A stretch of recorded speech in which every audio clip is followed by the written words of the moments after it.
Says her 51 years married to Roy Rogers were a blessing. Rogers died this morning in his sleep at his home in Apple Valley, California, at the age of 86.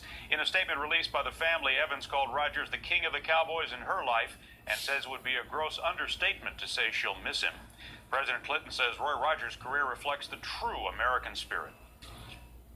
Like most people my age, I grew up on Roy Rogers, Dale Evans, and Trigger, and Gabby Hayes, and I really appreciate what he stood for, the movies he made, and the kind of values they embodied, and the good-natured spirit that he exhibited all the way up until his last interviews not so very long ago.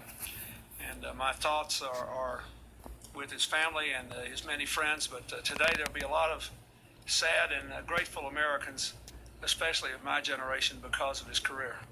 From 1943 to 54, Roy Rogers was the top Western star at the box office. John Liskey looks back. The man we know as Roy Rogers was born Leonard Sly in Portsmouth, Ohio in 1911. He was a Depression-era truck driver and a peach picker before he changed his name and began his reign as the King of the Cowboys. Rogers snuck on the lot of Republic Studio in 1938, and a few years later, he had corralled the #1 spot at the box office.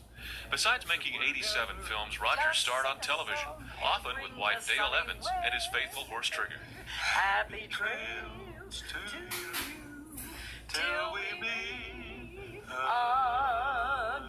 Armed with a guitar, 6 shooters, and charm, he was the epitome of the Western good guy. He just seemed to be the ultimate good guy. I mean, talk about a role model, talk about a cowboy hero. He just seemed to be it. A very straight-shooting, straightforward, likable guy, and I think that's what he was in real life. Roy Rogers was 86.